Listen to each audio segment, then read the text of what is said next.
بہت تقریریں ہو گئی، بہت بیانات ہو گئے، آج لوگ صرف دلچسپی لینے کے لیے سنتے ہیں۔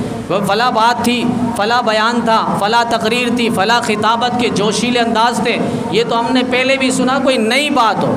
ہماری تقریریں، ہماری تاریخ وہ نئی نہیں ہے، پرانی ہے۔ مسواک ہم دانت میں کرتے تھے تو دانت ہی میں کریں گے۔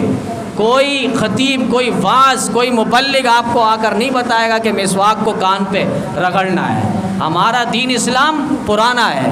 ہمارا دین اسلام جس طرح 1400 سال پہلے آیا تھا، اسی طرح من وعن موجود ہے۔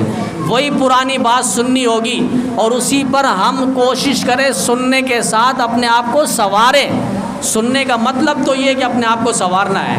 ہم یہ حدیث سنتے رہتے، تم میں بہترین شخص وہ جو قرآن کریم سیکھے اور دوسرے کو سکھائے۔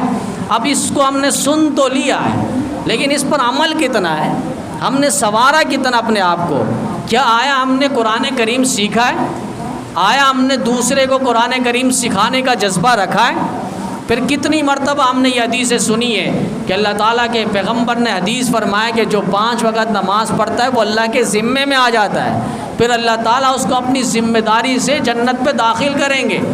اب ہمیں بتائیں کہ ہم نے یہ حدیث کتنی مرتبہ سنی ہے، لیکن سننے کے بعد ہم نے آج تک اپنے آپ کو سنوارنے کی کوشش کی ہے کہ بھئی ہم 5 وقت نماز پڑھیں گے، اللہ کے ذمے میں ہو جائیں گے، اللہ اپنی ذمہ داری سے جنت پہ داخل کریں گے۔